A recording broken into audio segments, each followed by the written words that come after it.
بسم الله الرحمن الرحيم.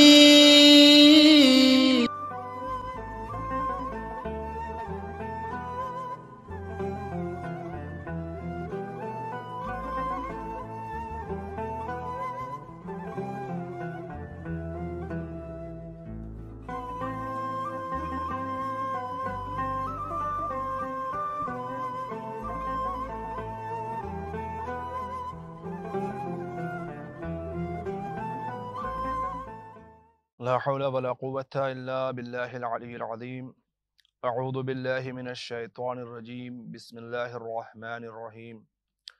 الحمد لله رب العالمين، والصلاة والسلام على سيد الأنبياء والمرسلين وعلى أهل بيته الطيبين الطاهرين المعصومين المظلومين، ولعنة الله على أعدائهم أجمعين. أما بعد، فقد قال رسول الله صلى الله عليه وآله وسلم: أيها الناس انه قد اقبل علیکم شہر اللہ. محترم ناظرین کرام، السلام علیکم ورحمۃ اللہ. اس رسول اسلام اور ماہ رمضان کے پروگرام میں کی دوسری قسط میں آپ حضرات خیر مقدم ہے. قسط اول میں اس خطبہ شعبانیہ کے جن فقرات کو آپ کی سماعتوں کے حوالے کیا ہے، اس میں رسول اسلام نے ماہ مبارک رمضان کی فضیلت اور اس مہینے میں اللہ کے بندوں کی مہمان نوازی اور اللہ کی طرف سے کی جانے والی ضیافت کا تذکرہ، اور اس ماہ میں ہمیں کن چیزوں کا سوال اللہ سے کرنا ہے، اپنے مالک سے اس کے مہمان ہونے کی حیثیت سے کیا چیزیں مانگنی ہیں، اس پر گفتگو ہوئی تھی. اور ہم اس مرحلے تک پہنچے تھے کہ وہ انسان سب سے زیادہ بدنصیب اور شقی ہے جو اللہ کے اس مہینے میں بھی اس کی مغفرت نہ حاصل کر سکے، جس پر مغفرت دروازے بند کر دیے گئے ہوں.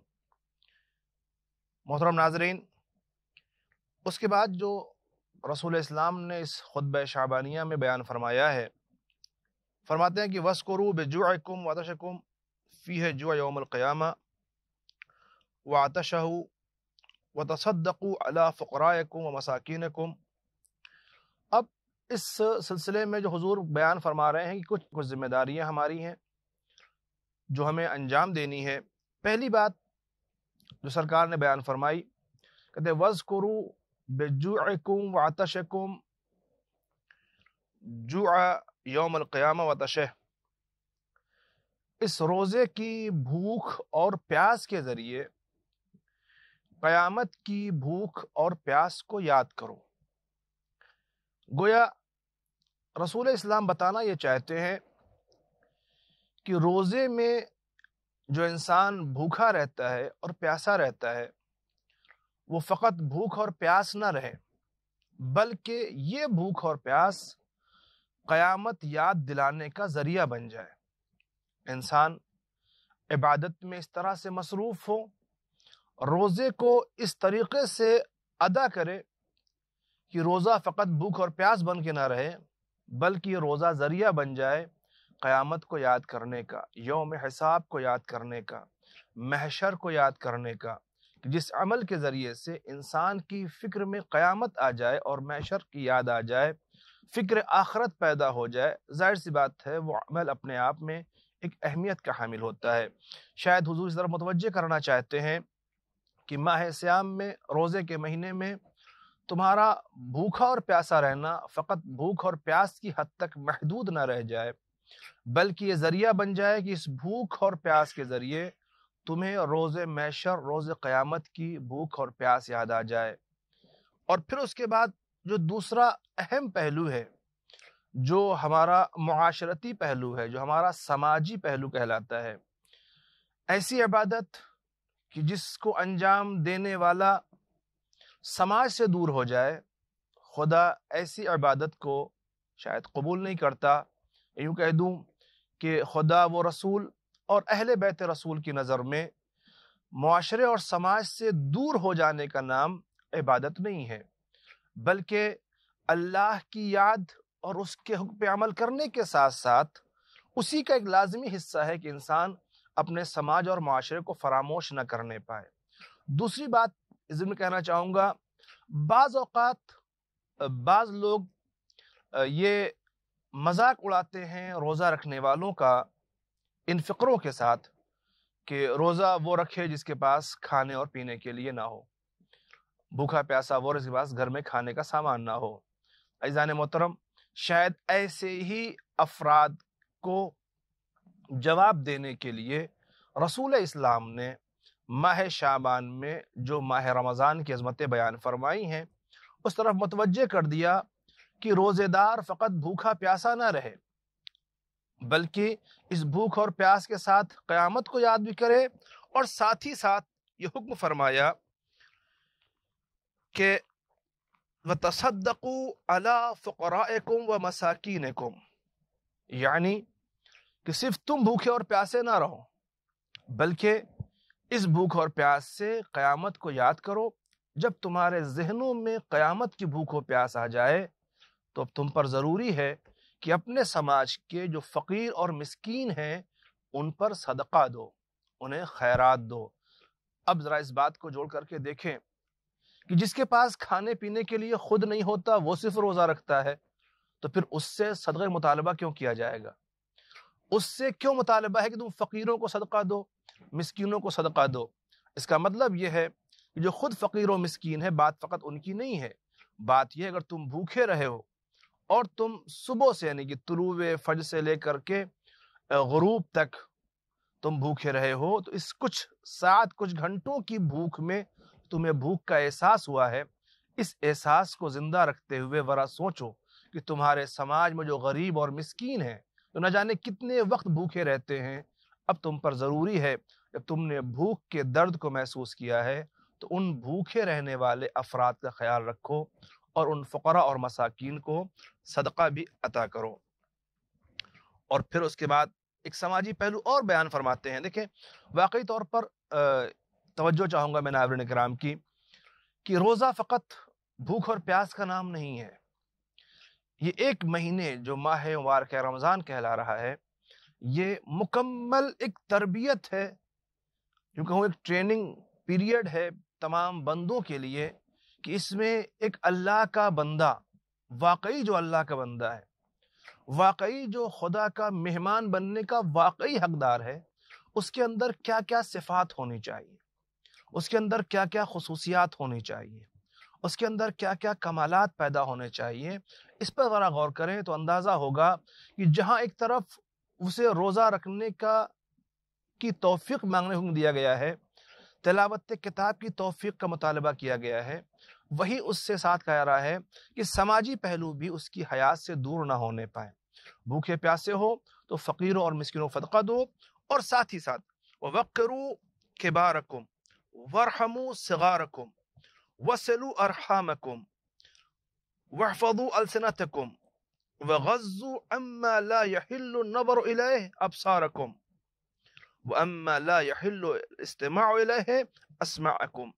یہ بڑی عجیب چند باتیں ایک ساتھ ترتیب سے کہی گئی ہیں جو واقعی ایک بہتر سماج کی پہچان ہونی چاہیے، جو واقعی ایک بہتر معاشرے کی شناخت کا ذریعہ ہونا چاہیے۔ حکم کیا ہے؟ وَقِّرُوا كِبَارَكُمْ۔ پہلی بات، اس مبارک مہینے میں جس میں تم روزے سے ہو، اللہ کے مہمان ہو، تو اپنے بزرگوں کا، کبیر سن بزرگ جو ہیں ان کی عزت کرو، ان کا احترام کرو۔ یہ سماجی پہلو ہے۔ اور اندازہ لگائیں، لفظ کبار استعمال کیا گیا ہے، یہاں رشتے کی بات نہیں ہے، یہاں فقط والدین کی بات نہیں ہے، جو بھی تم سے عمر میں بزرگ ہیں، جو بڑے ہیں، ان کا احترام کرو۔ اللہ کے بندے ہو، اللہ کے مہمان ہو، تو میں بڑے ادب سے کہنا چاہوں گا اگر ہماری قوم کے نوجوانوں تک یہ بات پہنچ سکے، یہ حکم رسول اسلام ہے۔ ماہ مبارک رمضان میں، جو رمضان تمام مہینوں سے بہتر مہینہ ہے، اللہ کا مہینہ کہلاتا ہے، افضل الشہور ہے، اس مہینے میں رسول اسلام تمام امتیوں کو یہ پیغام دینا چاہتے ہیں کہ اپنے بڑوں کا احترام کرو، بزرگوں کا احترام کرو۔ جس معاشرے میں بزرگوں کا احترام ہوتا ہے، اور صرف یہ نہیں کہ بچے بزرگوں کا احترام کریں، ساتھ ہی ساتھ یہ ہے وَارْحَمُوا صِغَارَكُمْ، بزرگوں سے بھی خطاب ہے کہ اپنے چھوٹوں پہ رحم، چھوٹے بڑوں کا احترام کریں اور بڑے چھوٹوں پر رحم کریں۔ اب صرف اتنا کہنا چاہوں گا، میں نے کہا اگر نوجوان تو یہ بات پہنچ جائے، مثال کے طور پر ہم کہیں سفر کر رہے ہیں، کوئی ایک بزرگ ہے جسے اس بس میں یا اس ٹرین میں بیٹھنے کی جگہ نہیں ملی ہے، ہمارے جسم میں قوت و طاقت ہے، وہ بزرگ ہے، اس کے پاس طاقت کھڑے رہنے کی نہیں ہے، تو ہماری ذمہ داری، اخلاقی فریضہ ہم پر یہ ہے کہ ہم اس بزرگ کے لیے اپنی اس جگہ کو چھوڑ دیں اور انہیں وہاں بیٹھنے کی جگہ دے دیں۔ یہ وہ احترام بزرگ ہے۔ کسی مجمع عام میں ہم ہیں، ہم اطمینان سے بیٹھے ہوئے ہیں، کوئی بزرگ اسے بیٹھنے کی جگہ نہیں دی گئی ہے، تو ہماری ذمہ داری یہ ہے کہ ہم اپنے بڑے کا احترام کرتے ہوئے اسے وہاں بیٹھنے کا مقام، میں نے کسی مثال دی ہے، بہت سے پہلو ہیں۔ بزرگوں کو سلام کرنے میں سبقت ہمیں کرنی چاہیے اگر ہم چھوٹے ہیں، حالانکہ سیرت پیغمبر اسلام یہ ہے کہ سبقت فی السلام ہر حال میں کرتے تھے، اپنے چھوٹوں کو بھی سلام کیا کرتے تھے۔ ہمیں اپنے بڑوں کا احترام بھی کرنا ہے، اور ان بزرگوں میں سب سے زیادہ احترام کے حقدار بہرحال والدین آتے ہیں۔ ان کا احترام جس حد تک قرآن میں اللہ نے حکم دیا ہے کہ ان کی آواز کے اوپر اپنی آواز نہ بلند کرو، ان کے آگے نہ چلو، ان کے سامنے اف تک نہ کہو، اتنی سختی سے منع کیا گیا ہے۔ تو اس ماہ مبارک رمضان میں جب ہم اللہ کے مہمان ہیں تو حضور فرماتے ہیں کہ اس مہینے میں تمہاری ذمہ داری یہ بھی ہے کہ تم اپنے بڑوں کا احترام کرو، اور بڑوں سے کہا ہے وَارْحَمُوا صِغَارَكُمْ، اپنے چھوٹوں پہ رحم کرو۔ ایسا نہ ہو کہ ہم بڑے ہیں تو اب صرف ہم رہ جائیں اور چھوٹوں کی کوئی قدر و قیمت نہ رہ جائے۔ روایتیں اس بات کی گواہ ہیں۔ ہو سکتا ہے ذہن میں یہ بات بھی آئے کہ آخر چھوٹوں کو کیوں حکم ہے بڑوں کا احترام کرنے کا، بڑے چھوٹوں پہ رحم کریں؟ اس کے پیچھے ایک فلسفہ یہ بھی ہے کہ جو عمر میں تم سے بڑا ہے اس کی نیکیاں تم سے زیادہ ہیں، لہٰذا تم اپنے بڑے کا احترام اس لیے کرو، اس کے پاس نیکیاں تم سے زیادہ ہیں۔ اور بڑوں کو جو حکم دیا گیا ہے کہ تم چھوٹوں پہ رحم کرو، اس کے پیچھے بھی ایک فلسفہ یہ پوشیدہ ہے کیونکہ وہ تم سے عمر میں چھوٹا ہے، لہذا اس کے گناہ کم ہیں، اس کے گناہ کم ہونے کی وجہ سے تم اس کا احترام کرو، عزیزو اس پر رحم کرو۔ یہ بات قابل غور ہے کہ احترام اور رحم میں بھی مال دنیا، عہدہ اور منصب کو اہمیت نہیں دی گئی ہے۔ اگر اہمیت اور مقصد دیا گیا ہے تو صرف گناہ کم ہے لہٰذا اس پر رحم ہو، اس کی نیکیاں زیادہ ہیں لہٰذا اس کا احترام ہو۔ اللہ کی بارگاہ میں یہ اعمال ہی ذریعہ بنتے ہیں احترام اور اکرام کا۔ اسی لیے پروردگار عالم نے صاف لفظوں میں اعلان کرا دیا تھا انما اکرمکم عند اللہ اتقاکم، بے شک اللہ کے نزدیک مکرم اور محترم وہی ہے جو صاحب تقوی ہے۔ تو اس سلسلے سے شاید یہ بات قابل غور ہے کہ حکم ہے کہ چھوٹوں کو کہ اپنے بڑوں کا احترام اور عزت کرو، اور بڑوں کہا گیا کہ اپنے چھوٹوں پر رحم کرو۔ اور پھر فرماتے ہیں یہ بھی ایک سماجی پہلو ہے، معاشرتی پہلو ہے، وَصِلُوا أَرْحَامَكُمْ، غور کیجئے گا جن باتوں کی طرف رسول اسلام متوجہ کرنا چاہتے ہیں۔ روزہ فقط بھوک و پیاس کا نام نہیں ہے، روزے کے عالم میں ہو تو اس بھوک اور پیاس سے قیامت کی بھوک و پیاس کو یاد کرو، روزے کے عالم میں ہو فقراء اور مساکین کو صدقہ دو، روزے کے عالم میں ہو اپنے بڑوں کا احترام کرو، چھوٹوں پہ رحم کرو، روزے کے عالم میں ہو کہ اللہ کے مہمان ہو لہٰذا سلو ارحامکم، صلہ رحمی کرو، یعنی اپنے رشتہ داروں سے تعلقات کو جوڑ کے رکھو، ان کی احوال پرسی کرتے رہو، ان کی خبر لیتے رہو۔ اور ایک طرف متوجہ کرنا چاہوں گا، عموماً عام طور سے ہوتا یہ ہے کہ جو رشتہ دار ہمارے صاحب حیثیت ہیں، صاحب دولت ہیں، ان سے تو صلہ رحمی بآسانی انسان کر لیتا ہے، ان کی احوال پرسی خوب کر لیتا ہے، اور وہ روزانہ موقع ملے تو روزانہ فون کر سکتا ہے، نہیں تو ہفتے میں تو بہرحال ہو ہی جاتا ہے۔ مسئلہ یہ ہوتا ہے کہ وہ اعزاء و اقربا، وہ رشتہ دار جو غریب ہیں، بیچارے مسکین ہیں، محتاج ہیں، ان کے پاس نہ دولت ہے نہ کوئی بڑا منصب ہے، ہم عام طور سے ایسے رشتہ داروں کو فراموش کر جاتے ہیں۔ یوں تو ہر ایک رشتہ دار کی خبر گیری کرنی ہے، مگر خاص طور سے وہ افراد جنہیں ہم سے کچھ نہیں چاہیے، وہ صرف اپنے کسی رشتہ دار کے فون پر اتنا خوش ہو کر کے دعائیں دینے لگتے ہیں کتنا بہرحال شاید وہ دولت والے رشتہ دار اس کی اہمیت نہ سمجھتے ہوں۔ تو یہ پہلو ایک ہے صلہ رحم کا، حکم ہے کہ اپنے رشتہ داروں کو جوڑ کر رکھو۔ جب بات ہے تو کہتا چلوں، صلہ رحمی یہ رشتوں کو جوڑنے کا حکم دیا گیا ہے اور قطع رحمی سے منع کیا گیا ہے، یعنی رشتوں کو توڑنا اس سے سختی سے منع کیا گیا ہے۔ ہمارے آپ کے چوتھے امام نے ارشاد فرمایا ہے کہ قطع رحم کرنے والے کے پاس بیٹھنے سے بچو۔ جو انسان قطع رحم کرتا ہے، جو انسان رشتوں کو توڑتا ہے، جو رشتے منقطع کر دیتا ہے، اس کے پاس بیٹھنے سے گریز کرو، پرہیز کرو، کیونکہ قطع رحم کرنے والے پر اللہ نے قرآن میں 3 مقامات کے اوپر لعنت بھیجی ہے، یعنی قطع رحم کرنے والا ملعون ہے، لہذا ملعون کے پاس بیٹھنے سے ہمارے آپ کے چوتھے امام نے ہمیں سختی سے منع کیا ہے کہ اس کے پاس نہ بیٹھو۔ ایک بات میں کہنا چاہوں گا، جب بات رشتے توڑنے کی اور جوڑنے کی آتی ہے تو فقط یہ دنیاوی رشتے ہی اس شمار میں نہیں آتے، یہ مفہوم بہت وسیع ہو جاتا ہے۔ سب سے بلند درجے پر جس رشتے کو ہمیں جوڑ کے رکھنا ہے اور نہیں توڑنا ہے وہ عبد اور معبود کا رشتہ ہے، ہمارا اپنے مالک سے رشتہ، اور اس کے بعد پھر ہمارا اللہ کے رسول سے رشتہ، اور اس کے بعد اللہ کی رسول کی آل سے رشتہ، یعنی اہل بیت رسالت سے رشتہ۔ ہمیں جہاں اپنے رشتے سنبھال کے رکھنے ہیں وہیں ان رشتوں کو بھی ہمیں محفوظ رکھنا ہے، بلکہ کہوں کہ یہ بدرجہ اولا و ضروری اور لازم ہے کہ یہ رشتے نہ ٹوٹنے پائیں۔ اور میں اپنے طور پہ کہہ سکتا ہوں کہ اگر کوئی انسان اللہ کے رشتے، رسول کے رشتے اور رسول کے قرابت دار اور اہل بیت کے رشتوں کو سنبھال لے گا تو ان رشتوں کی برکت یہ ہوگی کہ پھر اس کے اپنے رشتے بکھرنے نہیں پائیں گے، پھر اس سے اپنے رشتوں کو توڑنا برداشت ہی نہ ہوگا، کیونکہ ان رشتوں کو جوڑ کے رکھنے کا تقاضا یہ ہو جائے گا کہ پھر وہ اپنے قریبی اعزاء سے بھی ان کی تعلیم کی وجہ سے، ان سے جڑے ہونے کی وجہ سے ان سے بھی جڑ کر کے رہے گا۔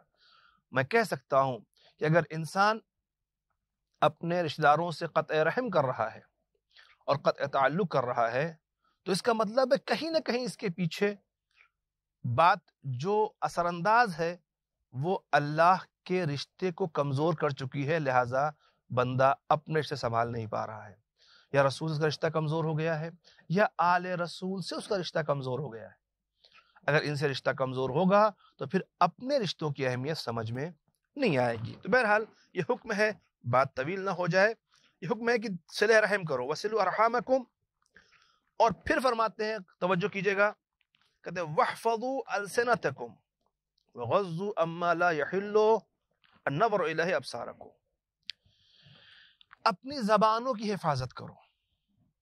واحفظوا السنتکم، دیکھیں توجہ کیجئے گا، شاید اسی لیے کہا گیا ہے کہ روزہ فقط بھوک اور پیاس کا نام نہیں ہے، روزے کا مطلب کہ اعضاء اور جوارے بھی روزے کے عالم میں ہوں۔ روزے کے عالم میں اعضاء و جوارے ہوں یعنی کیا مطلب؟ شاید رسول اسلام بتانا چاہتے ہیں تمہاری زبان کا روزہ یہ ہونا چاہیے کہ تمہاری زبان ان تمام باتوں سے محفوظ رہے، ایسے کلمات تمہاری زبان سے صادر نہ ہوں جس کی اجازت خدا و رسول نے نہ دی ہو، وہ باتیں تم اپنی زبان سے نہ کہو کہ جسے حرام قرار دیا گیا ہو، وہ گفتگو نہ کرو جو گناہ کا باعث بنے، لہذا واحفظوا السنتکم، اپنی زبان کی حفاظت کرو۔ رسول اسلام حضرت محمد مصطفیٰ صلی اللہ علیہ وآلہ وسلم ارشاد فرماتے ہیں المسلم من سلم المسلمون من لسانہ ویدہ، مسلمان وہ ہوتا ہے کہ جس کی زبان اور ہاتھ سے مسلمان محفوظ رہے، سلامت رہے۔ اگر ہماری زبان سے کسی مسلمان کی عزت سلامت نہیں رہتی، اگر ہماری زبان سے کسی مسلمان کا وقار سلامت نہیں رہتا، تو پھر اگر ہم اپنی زبان سے کسی کو اذیت پہنچا رہے ہیں تو اپنے گمان اور خیال میں ہم کچھ بھی ہو سکتے ہیں، مگر رسول اسلام کے نظر میں ہم مسلمان کہلانے کے لائق نہیں ہیں۔ لہٰذا اپنی زبان کی حفاظت کرو. اور پھر غضوا اما لا يحل ابصارکم، اور اپنی نگاہوں کو ان چیزوں سے روک کے رکھو جن کو دیکھنا تمہیں حلال نہیں کہا گیا ہے. یعنی جن چیزوں کو دیکھنا حرام ہے ان سے اپنی نگاہیں بند رکھو. یہ بہرحال اپنے آپ میں بہت بڑی بات ہے اگر غور کیجئے. یعنی ایسے منظر نہ دیکھو، ایسی تصویریں نہ دیکھو، ایسے چہرے نہ دیکھو جن کو دیکھنا حرام کہا گیا ہے. آسان سے کہہ دوں اگر میں اپنے نوجوانوں سے اور سننے والوں سے، تو وہ چہرے کہ جو نامحرم کہلاتے ہیں انہیں نہ دیکھا جائے. ان سے اپنی آنکھوں کو بند رکھو، اپنی نگاہوں کو چھپا کر کے رکھو، ایسی تصویروں سے اپنی نگاہوں کو بند رکھو، ایسے منظر نہ دیکھو جنہیں دیکھنا حرام کہا گیا ہے. اور صرف آنکھ کا روزہ نہیں، شاید آنکھ کا روزہ ہی ہوگا کہ آنکھ کا روزہ یہ ہو کہ ان مناظر کو نہ دیکھا جائے، ان تصویروں کو نہ دیکھا جائے، ان ویڈیوز کو نہ دیکھا جائے، ان فلموں کو نہ دیکھا جائے کہ جن کو دیکھنا حرام کہا گیا ہے. ان سے اپنی آنکھ کو محفوظ رکھو، تمہاری آنکھ بھی روزے کے عالم میں ہوگی. اور صرف آنکھ نہیں بلکہ ساتھ ہی میں اما لا يحل الاستماع الیہ اسمعکم، اور اپنے کان کو بھی ان چیزوں سے بند رکھو جن کا استماع تمہارے لیے جائز نہیں ہے. میں ایک وضاحت کر دینا چاہوں گا اپنے سننے والوں سے اور ناظرین سے. لفظ استماع استعمال ہوا ہے، یعنی کسی چیز کو غور سے سننا. اگر کان میں آواز پڑ رہی ہے، جو ایک مسئلہ ہے ہم سب کے سامنے، ہم روڈ پہ جا رہے ہیں، ہم سڑک پہ جا رہے ہیں، ہم کسی گاڑی میں جا رہے ہیں اور وہاں فل ساؤنڈ میں بہرحال میوزک بج رہا ہے، فل ساؤنڈ میں گانے بج رہے ہیں، تو اب وہ آواز تو کان میں پڑ رہی ہے. آواز کا کان میں پڑنا الگ مرحلہ ہے، اور اس آواز کی طرف ہماری سماعتوں کا متوجہ ہونا یہ الگ مرحلہ ہے. یعنی اگر ہم غور سے سن رہے ہیں اور اس سے لطف اندوز ہو رہے ہیں، اس آواز کی طرف متوجہ ہو رہے ہیں، اس سے منع کیا گیا ہے. ہاں اگر آواز پڑ رہی ہے تو ہزاروں آوازیں کان میں پڑتی رہتی ہیں، ان کے اوپر کوئی مواخذہ بہرحال نہیں ہے. اور پھر فرماتے ہیں کہ وَتَحَنَّنُوا عَلَىٰ أَيْتَامِ النَّاسِ يَتَحَنَّنُوا عَلَىٰ أَيْتَامِكُمْ. یہ بھی ایک سماجی پہلو ہے، معاشرتی حکم ہے کہ لوگوں کے یتیموں پر رحم کرو، ان پر محبت کرو، ان کے پاس شفقت سے پیش آؤ. اور اس کے پیچھے فوراً ہی سرکار دو عالم نے ایک فلسفہ، ایک لاجک لگائی ہے کہ اگر تم لوگوں کے یتیموں پر رحم کرو گے تو لوگ تمہارے یتیموں پر بھی رحم کریں گے، ان سے شفقت کے ساتھ پیش آئیں گے. اور اندازہ لگائیں کتنا اہم پہلو ہے، کتنی عظیم سماجی تعلیم ہے اس مختصر سے خطبے کے اندر، خاص طور سے ماہ مبارکہ رمضان کے سلسلے سے اس خطبہ شعبانیہ میں، کہ ماہ رمضان فقط بھوکے پیاسے رہنے کا نام نہیں ہے، ایک مکمل تربیت ہے، ایک مکمل حیات گزارنے کے قوانین اور اصول بیان کر دیے گئے ہیں. لوگوں کے یتیموں پر بھی نہ رحم اور محبت سے پیش آؤ، کیونکہ لوگ تمہارے یتیموں پر بھی رحم سے پیش آئیں گے. اور اس کے بعد فرماتا ہے رسول اسلام کے وَتُوبُوا إِلَى اللَّهِ مِن ذُنُوبِكُمْ. یہ ساری سماجی خدمتیں انجام دینے کے ساتھ ساتھ اب کہیں ایسا نہ ہو جائے کہ تمہیں اس بات کا غرور پیدا ہو جائے کہ میں تو روزے سے بھی ہوں، میں بڑوں کا احترام بھی کر رہا ہوں، چھوٹوں پہ رحم بھی کر رہا ہوں، میں فقیروں کو صدقہ بھی دے رہا ہوں، اور میں یتیموں پہ رحم بھی محبت سے پیش آ رہا ہوں، ساری چیزیں کر رہا ہوں، لہٰذا اب تو میں تو بہت کچھ ہو گیا ہوں. شاید اسی لیے فوراً کہا گیا توبوا الی اللہ، اپنے اللہ سے توبہ کرتے رہو اپنی گناہوں کی، اللہ سے گناہوں کی معافی مانگتے رہو. من ذنوبکم، اور ورفعوا الیہ ایدیکم بالدعاء فی اوقات صلاتکم. اب ایک خاص بات ہے، چاہوں گا ناظرین توجہ فرمائیں کہ حضور فرماتے ہیں کہ اس توبہ کے ساتھ ساتھ اپنے ہاتھوں کو بلند کرو دعا کے لیے. کس وقت؟ اپنی نمازوں کے وقت میں، فی اوقات صلاتکم. جب تم نماز کے لیے حاضر ہو اللہ کی بارگاہ میں تو اپنے ہاتھوں کو بلند کرو دعا کے لیے. کیوں؟ فإنها أفضل الساعات ينظر الله فيها بالرحمة إلى عباده، کیونکہ یہ بہترین ساعتیں ہیں، افضل ترین ساعت ہے کہ جس وقت اللہ اپنے بندوں کی طرف رحمت کی نظر سے دیکھتا ہے۔ توجہ کیجئے گا، حضور فرماتے ہیں کہ جس وقت تم نماز کے لیے اللہ کی بارگاہ میں حاضر ہو تو اپنے ہاتھوں کو دعا کے لیے بلند کرو، کیونکہ یہ وقت بڑی فضیلت کا وقت ہوتا ہے۔ جب بندہ اپنے معبود کی بارگاہ میں حالت نماز مصلی پہ کھڑا ہوتا ہے تو اللہ اس کی طرف بڑی رحمت کی نظر سے دیکھتا ہے۔ جب خدا رحمت کی نظر سے دیکھے تو وہی بہترین وقت ہے اپنے ہاتھوں کو بلند کر کے اس کی بارگاہ میں دعا کرنے کا۔ وآخر دعوانا ان الحمدللہ رب العالمین۔ ناظرین، سلسلہ انشاءاللہ جاری رہے گا اور پھر ہم آپ سے ملاقات کریں گے اگلی قسط میں۔ السلام علیکم ورحمۃ اللہ وبرکاتہ۔